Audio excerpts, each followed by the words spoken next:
Hello and welcome to today's episode, which deals with direct and indirect export and role of export houses. Students, let's start with the basics.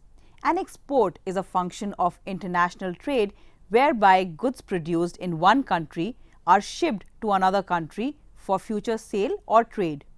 The sale of such goods adds to the producing nation's gross output. Before we go any further, allow me to give you a quick introduction about myself. I am Ms. Pallavi Mohan, working since 17 plus years, both nationally and internationally. Worked in 5 countries and studied in 3.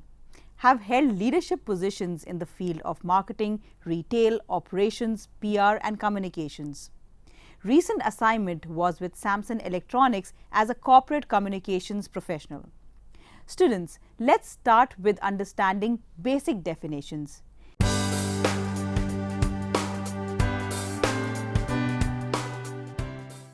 The principal advantage of indirect exporting for a smaller US company is that it provides a way to enter foreign markets without the potential complexities and risks of direct exporting.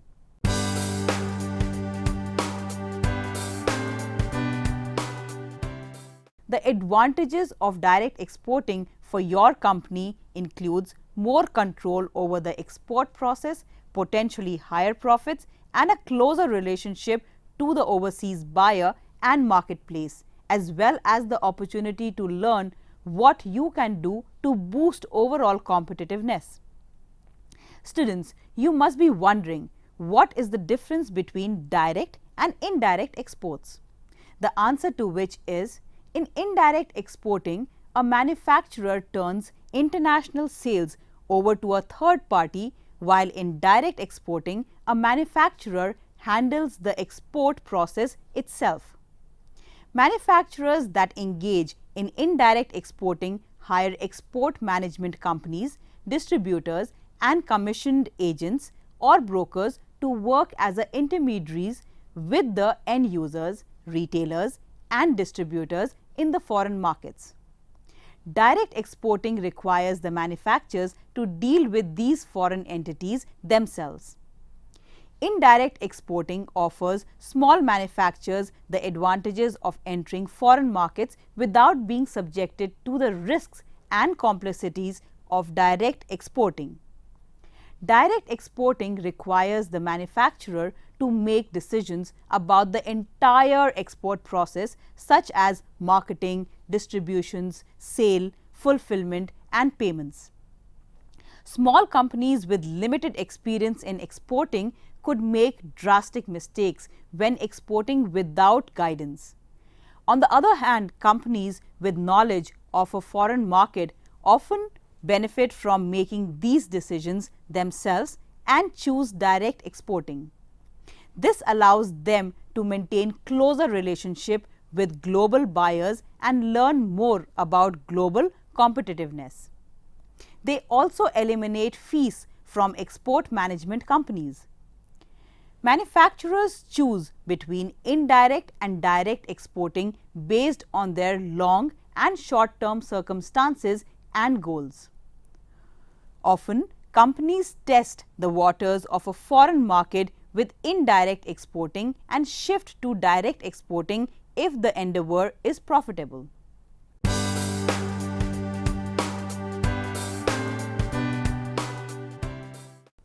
Methods of indirect exporting.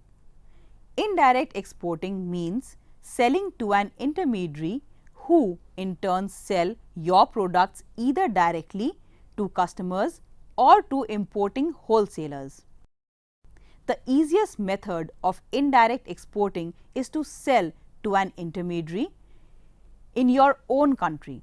When selling by this method, you normally are not responsible for collecting payments from the overseas customers, nor for coordinating the shipping logistics. First, export management companies.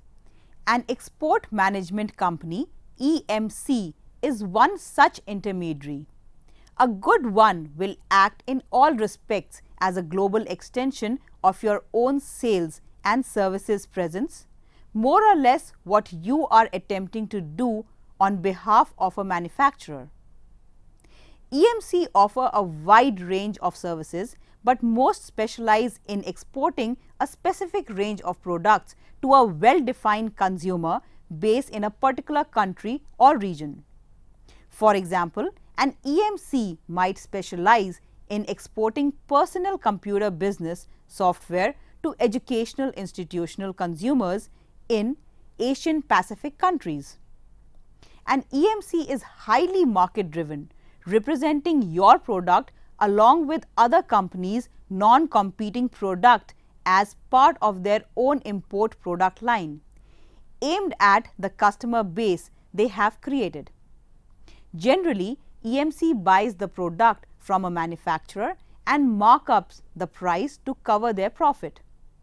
This is called a buy-resell arrangement. Other common compensation structure used by EMCs include both commission and buy and resell, startup or project fees only, fee plus commission, or fee plus commission and buy and resell. An EMC will carry out all aspects of export transactions. 1. Identify international markets for your product or service, locating customers overseas, arranging agent-distributor relationships, preparing, negotiating and handling all communication, documentation and shipping logistics, exhibiting at international trade shows, traveling overseas to meet with potential customers, setting up appropriate distribution channel.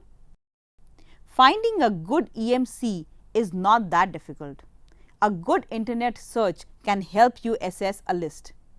For each listed company, take note of how long they have been in business, the number of employees, the products in which they specialize, and the countries to which they export. Start your own select list of companies that export products similar to your own. Then consult the following for more referrals to add to your list. A local trade association with an international focus, the international division of your bank. They are likely to have an inside line on which companies are reputable and doing well. As always, you can rely on your local chamber of commerce or small business assistance centers. They generally know who has been in the export trading business for a while. At the very least, they can point you to a good online exporting directory. Freight forwarders and logistic experts also might provide you with the names of EMCs that use their services, but because you probably haven't made a sale at this point, you probably don't have a working relationship with a transportation company. Ask someone you know who uses a freight forwarder or reputable international transportation company regularly. Your first and possibly last resort is, again, to search the internet for the listing under export trading companies or export management companies. Second, export trading companies. You might also use the service of an export trading company, ETC. ETCs are virtually identical to EMCs, but they tend to function on a more demand-driven basis, by which the demand of the market compels them to buy specific commodities. They usually have long-standing customers for whom they source products on a regular basis. For example, they might get a request from a customer to find a supplier of canned sweet peas who can provide 20 container loads a month for a given number of months. The ETC will then seek out a reputable manufacturer who can handle the demand at an economical price and then arrange for the transport of the goods to the customer. You can track down a good ETC via the same channel recommended above for finding an EMC. In continuation of indirect exporting methods, here we explore other export intermediary options. We also offer the pros and cons to using an export sales intermediary.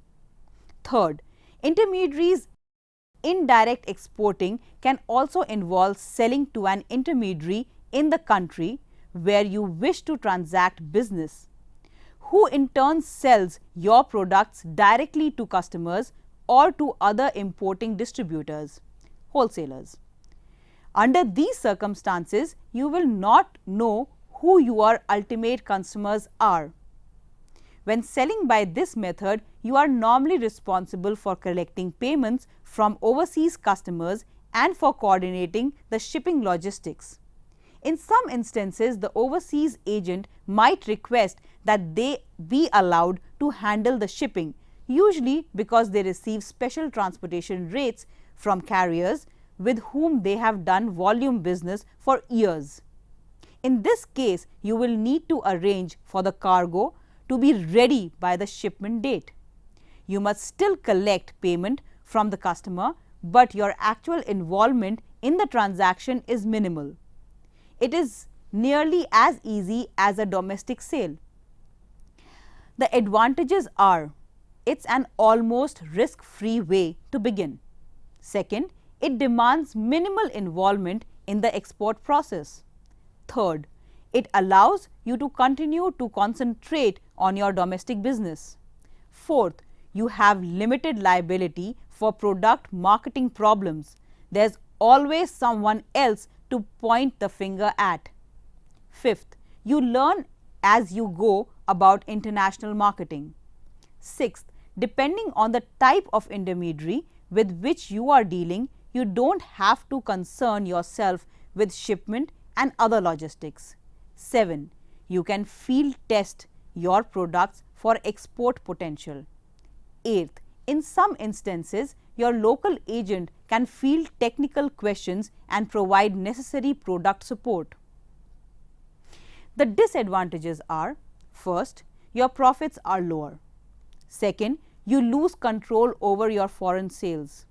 Third, you are very rarely known who your customers are and thus lose the opportunity to tailor your offerings to their evolving needs. 4. When you visit, you are a step removed from the actual transaction.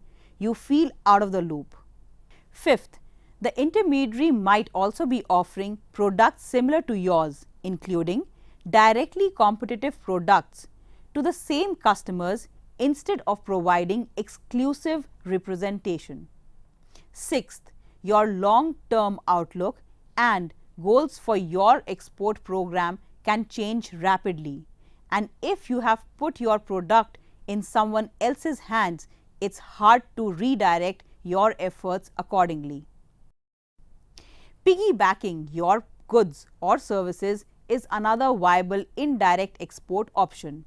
With this method, you allow another non-competing company which has a customer and distribution base already in place to sell your company's product or services in addition to its own, giving you immediate overseas market access at the nominal expense.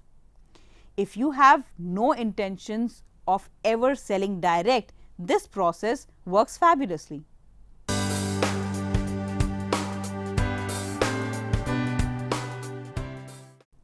Direct exporting: advantages and disadvantages to direct exporting. Developing a foreign market entry strategy. Direct exporting means you export directly to a customer interested in buying your product. You are responsible for handling the market, research, foreign distribution, logistics of shipment, and for collecting payment.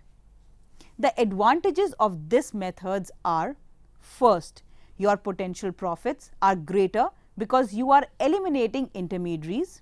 Second, you have a greater degree of control over all aspects of the transaction. Third, you know who your customers are. Fourth, your customers know who you are. They feel more secure in doing business directly with you. Fifth, your business trips are much more efficient and effective because you can meet directly with the customers responsible for selling your product. Sixth, you know whom to contact if something isn't working. Seventh, your customers provide faster and more direct feedback on your products and its performance in the marketplace. 8. You get slightly better protection for your trademarks, patents, and copyrights. 9th, you present yourself as fully committed and engaged in the export process. 10. You develop a better understanding of the marketplace. 11. As your business develops in the foreign market, you have greater flexibility to improve or redirect your marketing efforts. The disadvantages. First, it takes more time, energy, and money than you may be able to afford. Second, it requires more people power to cultivate a customer base. Third, servicing the business will demand more responsibility from every level of your organization. Fourth, you are held accountable for whatever happens. There is no buffer zone. Fifth, you may not be able to respond to customers' communication as quickly as a local agent can. Sixth, you have to handle all the logistics of the transaction.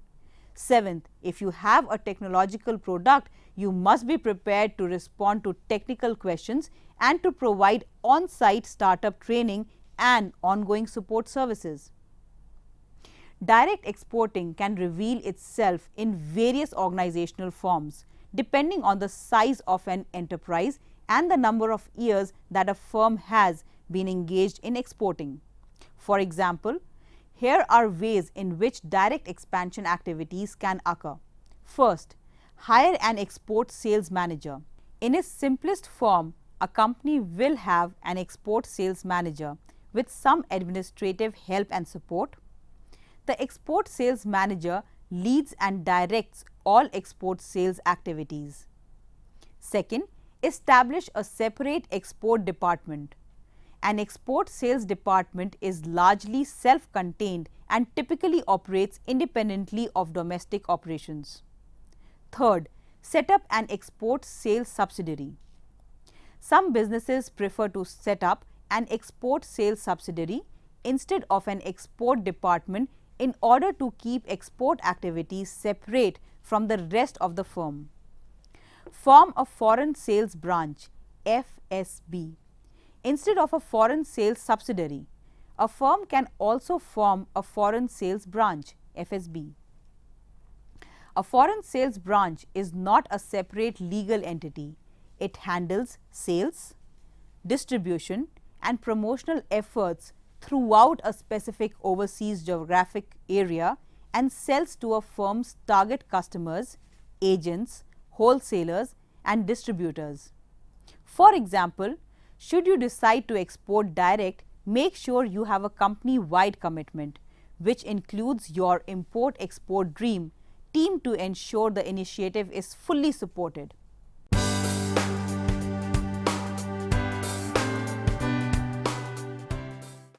A business that specializes in facilitating transactions between a home country and foreign countries.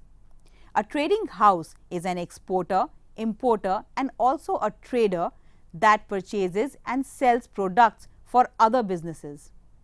Trading houses provide a service for businesses that want international trade experts to receive or deliver goods or services. Students, let's understand with an example. A trading house serves as an intermediary. It might purchase t-shirts wholesale from China and then sell them to a retailer in United States. The US retailer would still receive wholesale prices, but the price would be slightly higher than if the retailer purchased directly from the Chinese company. The trading house must mark up the price of the goods it sells to cover its cost and earn a profit. However, the t-shirt retailer avoids the hassle of importing. The retailer also may be able to simplify its operations by dealing with one or two trading houses to get its inventory instead of dealing directly with numerous wholesalers.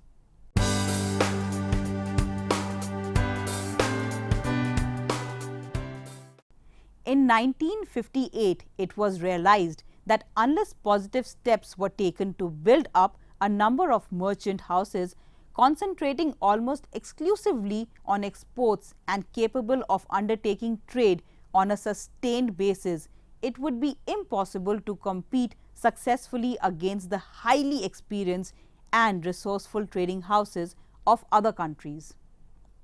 They were also expected to become focal points for organizing exports of small-scale units for whom it may not be practical to embark on export marketing.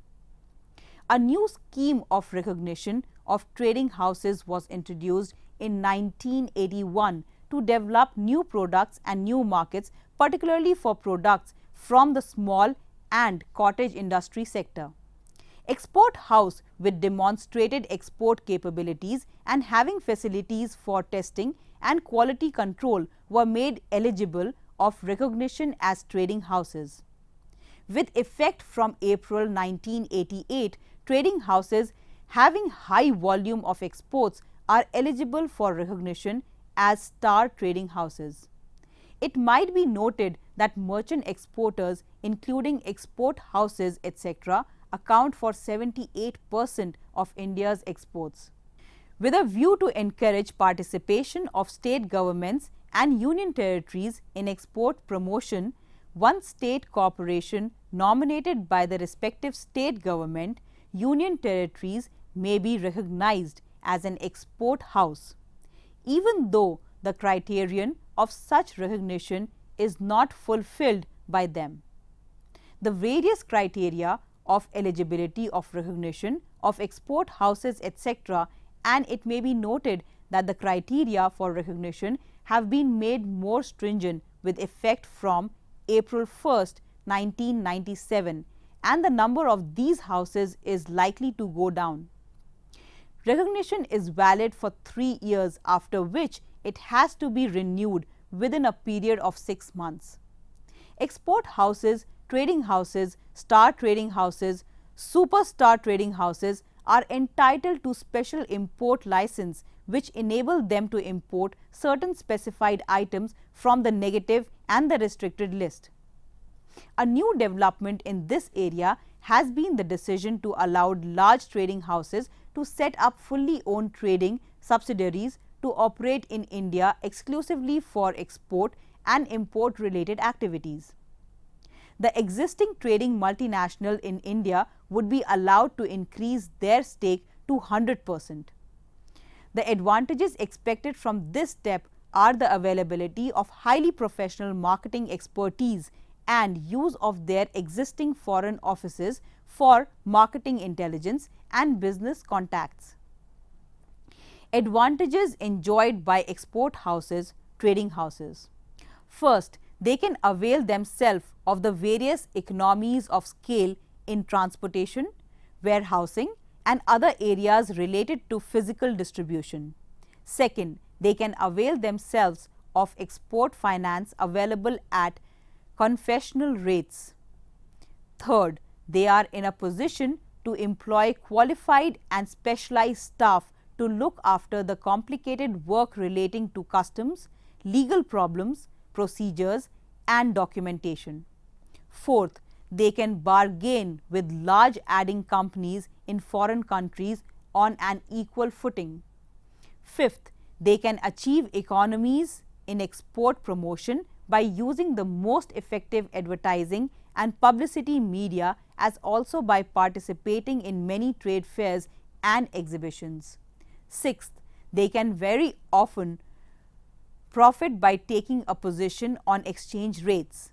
Seventh, they are able to absorb many of the risks inherent in international trade because of the wide range of products handled by them. Small industrial units can derive significant advantages by availing themselves of the services of export houses.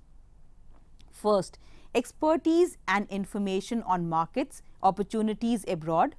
Second, ability to provide finance through trade credits, investments, direct loans and loan guarantees. Third, ability to absorb many of the risks inherent in trade because of the wide range of products they handle. Fourth, sales opportunities in otherwise out of the way markets. Export houses are themselves keen to help small manufacturers in their export efforts, as they get extra weightage for the foreign exchange earned by the exports of products manufactured by small industrial units and for exports of handicrafts including silk products.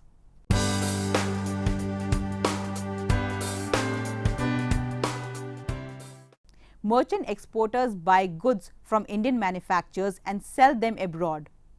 They operate on their own, thereby undertaking all risk involved in exporting. They take their own purchasing decisions. In other words, they are free to decide what should they do, where and at what price. They maintain their branches at port, towns and foreign countries. They carefully watch the market trends and assess the prospects of export market. Generally, export houses specialize in certain commodities. Companies which are not in a position to start export department of their own sell to export houses operating in India. Selling to visiting buyers. In India, there are resident buying representatives who represent big foreign companies.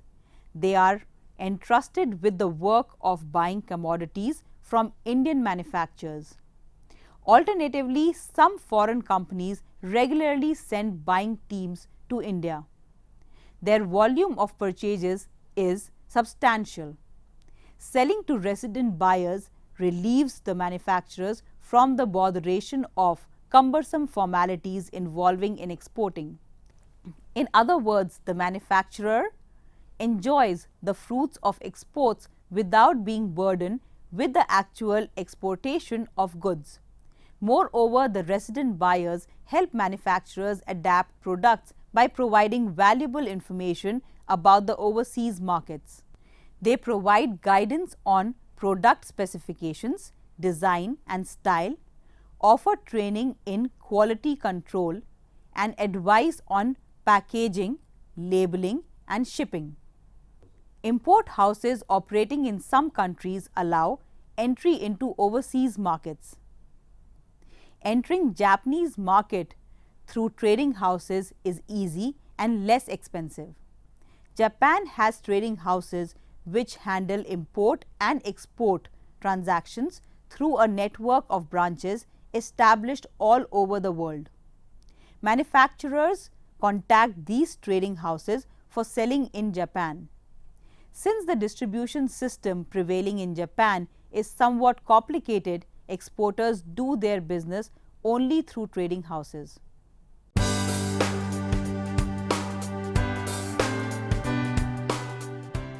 Summarizing methods of indirect exporting. There are two methods of indirect exporting. One, selling to a merchant, exporter or export house in India, and two, selling to visiting or resident buyers. Advantages of indirect exporting in India. We all know that in a country like India, generally small companies lack adequate financial and managerial resources required for making a successful entry into a foreign market. Indirect exporting is suitable for such companies. Students, we have covered all aspects of direct and indirect export and role of export houses.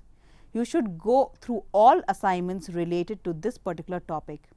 That is all for today. Hope you have understood. We will meet again with the next topic. Till then, take care. Bye.